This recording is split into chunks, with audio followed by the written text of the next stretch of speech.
کسی کا مال دبایا ہوا ہے یا جو بھی اس کو دینے تھے یا وراثت میں سے حصہ نہیں دے رہے، دبایا ہوا ہے، تو اب کیا نماز روزے اور حج پہ جانا اور جو فرض ہیں وہ تو ادا کرنے ہیں، مگر کیا دیگر جو نفلی عبادت وغیرہ وہ قبول ہو جاتی ہیں؟ مطلب یہ حقوق العباد اگر ادا نہ کی ہوں جان دیکھیں بوجھ کر۔ دیکھیں اگر اسی مال سے وہ کر رہا ہے جو اپنی بہنوں کا یا اپنے بھائیوں کا مال ہے، تو یہ پھر اس کی قبولیت کس طرح متصور ہو سکتی ہے حج کی؟ صحیح۔ جو مال ہی وہ حرام ہے، اس کا ہے نہیں اپنا، تو وہ غصب کر رہا ہے اس کی۔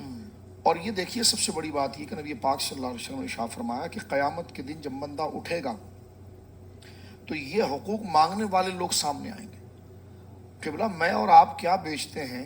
ایک مجاہد فی سبیل اللہ اللہ جس نے اخلاص سے اللہ کی راہ میں جان دی ہے، اور حافظ صاحب قبلہ اس کی شہادت اللہ کی بارگاہ میں مقبول ہوئی ہے۔ مسند امام احمد میں موجود ہے کہ جب وہ جنت میں جا رہا ہوگا نا تو باقاعدہ جس کا قرضہ اس نے لیا ہے وہ جنت کے دروازے پر اس کو روکیں گے۔ ہو ہمارا تو کچھ نہیں پتا، وہ اس کی تو مقبول شہادت ہے اور وہ جنتی ہے۔ اس کو راستے میں روک کر کہیں گے یا اللہ اس نے ہمارا مال لیا تھا اور یہ ہمارا مال اس نے زندگی میں واپس نہیں کیا، نہ وصیت کی اس کی، تو اللہ رب العالمین وعدہ کر چکا ہے اس کی جنت کا، تو پھر اللہ رب العالمین جل وعلا اس کا اپنا ذمہ لے کر ان کا قرض بطور اجر کے ان کو عطا فرما دے گا اور اس کو جنت میں داخل کرے گا۔ تو گویا کہ جو جنتی تھا اس کے لیے یہ حال ہے۔ اللہ ہمارے حال پر رحم فرما۔ آمین آمین۔ جناب سید عالم صلی اللہ علیہ وسلم فرماتے ہیں کہ جب بندہ قیامت کے دن اٹھے گا تو اس کا حال یہ ہوگا، جب حضور نے فرمایا نا مفلس کون ہے، فرمایا مفلس وہ ہے کہ جس کے پاس مال نہیں ہے، جائیداد نہیں۔ حضور فرمایا نہیں، مفلس وہ نہیں ہے، مفلس وہ ہے جب قیامت کے دن اٹھے گا تو لوگوں کسی کو اس نے گالی دی ہوگی، کسی کو اس نے غیبت کی ہوگی، کسی کا مال کھایا ہوگا، کسی کا دل آزاری کی ہوگی، اب وہ سارے لوگ سامنے کھڑے ہوں گے اور وہ قیامت کا دن ہے۔ حافظ صاحب اللہ مجھے اور آپ کو ہدایت پر قائم رکھے۔ حضور سید عالم بیٹھے ہوئے، دو بکریاں آپس میں لڑ رہی تھیں دور کہیں، اور ایک بکری نے دوسرے کو سنگ مارا تو حضور نے مسکرایا، تو صحابہ کرام نے کہا کہ حضور یہ آپ مسکرا کیوں رہے ہیں؟ فرمایا نہیں، ان کے جھگڑے پر نہیں مسکرا رہا ہوں، اللہ کے عدل پر مسکرا رہا ہوں کہ قیامت کے دن اس جانور کو بھی اللہ کے سامنے لایا جائے گا اور اس سنگ کا بدلہ اس دوسرے جانور سے دلا کر ان کو ختم کیا جائے گا۔ اللہ اکبر۔ اب آپ دیکھیے یہ اللہ رب العالمین جل وعلا کے عدل کا یہ نظام ہے کہ جہاں پر یہ چیزیں بھلائی نہیں جائیں گی۔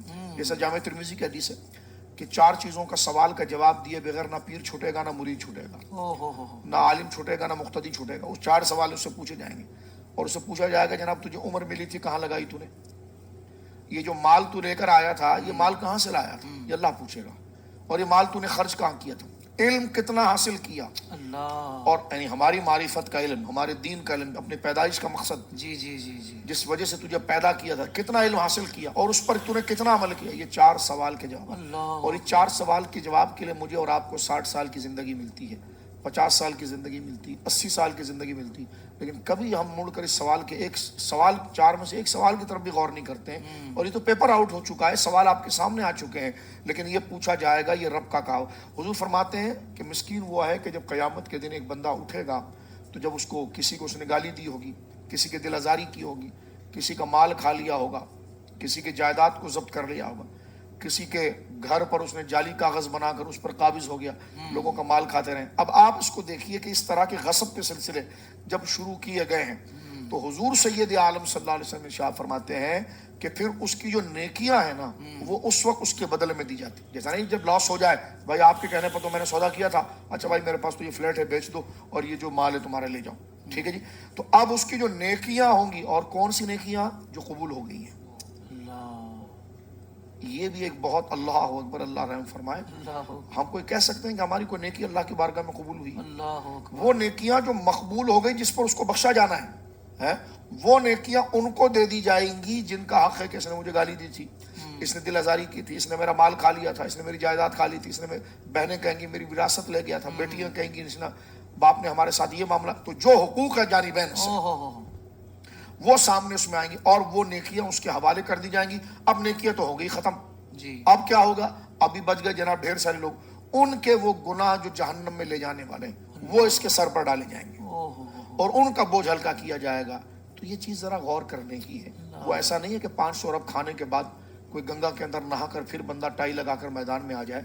وہ اللہ کی بارگاہ ہے اور اس میں یہ سب ہوگا، اور اس میں ہر بات کیونکہ اللہ کا کلام ہے، اور اس میں اللہ رب العالمین جل وعلا فرماتا ہے کہ جو گن گن کے مال رکھتا تھا سمجھتا تھا کہ یہ مال تیرا ہمیشہ باقی رہ جائے گا، اس کا حساب اللہ رب العالمین جل وعلا کی بارگاہ میں پوچھا جائے گا. سوشل